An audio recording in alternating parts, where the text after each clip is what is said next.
Hawaii. Aloha. Thank you. Aloha. I love you. Oh my God.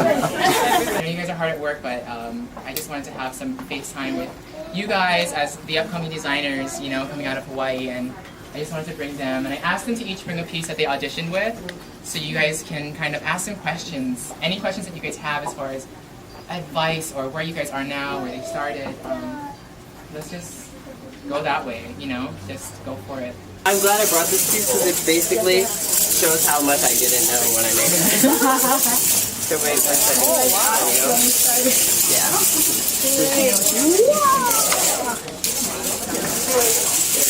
Oh, yeah. Yeah, she has a tendency to get stuck on herself. And now imagine if she was a human.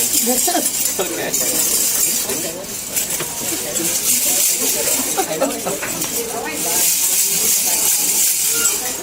This is what got Project Runway's attention in the first place. So I think if you're looking to, like, you know, I guess here I'll say this is my experience. So people are always like, I want to be a fashion designer, blah blah blah, and I'm like, well then just do it. Like you don't have to. Like I think you should just do it. You know, like get connected with people, have fun. Remember that there are rules, but that you all have your own voice, and that you should listen to that and trust your instinct. So I hope that's making sense. I know because there's a lot of people that'll try to like take over your gift. So basically I'm like self-employed now. I've been for probably about 2 years. I do styling gigs, I do events. That's how I like pay the bills, you know, because when coming off the show, I felt it very necessary to not do anything for a little bit and just decompress because, you know, I mean, everything changes. Like your friends are different, you know, your family relationships are just stressed. Everything is, people get crazy when you get a little bit of TV on you. Well, as you know, my name is Casanova, and I've been working about 10 years in my country. I just took about 6 months of sewing classes. Then I just get hired for a company to make uniform, and I cannot still at school. But I've been learning by myself, because if you really work by yourself like every single day, you will know. And if you really love what you're doing, you will learn a lot. There's many things tricks that I know how to do, and nobody teach me. I just learn, like, discovering every single day how to play with fabrics and stuff. So Puerto Rico is very small, so there's not much fashion business there. So I've been looking for many other things, and the last thing that I done there was working on TV. I have my own section talking about fashion stuff. I did that for 2 years, and people been telling me that I should move to New York and do something else, but I was so scared, even because I don't speak English, and for that time I speak less.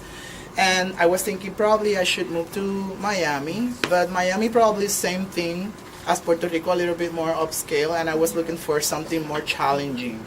So one day I quit to the TV show. I just sell everything in my workshop for $20, mannequin and sewing machine, because I really want to have nothing, because if I have nothing, there's no more excuse to steal on my island. Then I go to New York, no idea where I have to live or what I had to do, and I was thinking to be involved in fashion business will take me probably 3, 4, 5 years. I had to do something, but was not the history. As you know, I just moved 1 January, and on May I was doing the show. I just been blessed. I think you should have passion for what you do, and think it's gonna happen. For me, it was like crazy. One day I just quit everything that I have in my country. I just moved to New York. I've been like learning English. Once I moved to New York, I just know how to say like greetings, like thank you, good morning, stuff.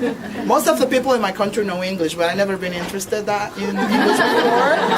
And yeah, and that's why I never watched the show before, because I didn't understand, and I was like, I don't understand nothing, so it doesn't make sense for me. But for me, it was very funny, you know, to be in this TV show.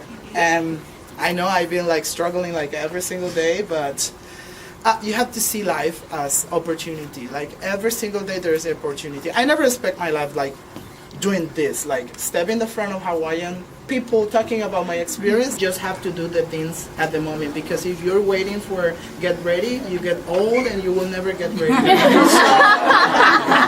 What are you doing today? Good?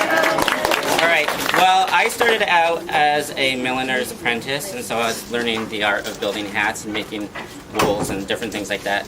But my mentor knew that I was interested in doing fashion, so she kind of gave me the tools to start learning i.e. books, to start learning flat patterning and draping and all that stuff.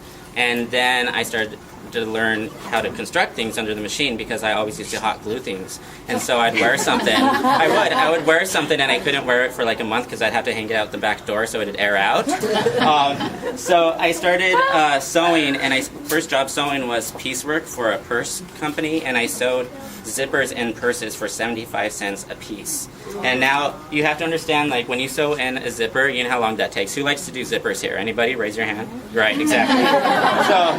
So I totally hated that, and I had to sew a lot of zippers, and I'm still not very good at them, just to like pay rent and stuff. And then I went out to New York, and I got a job as a junior wear designer, and I had that experience.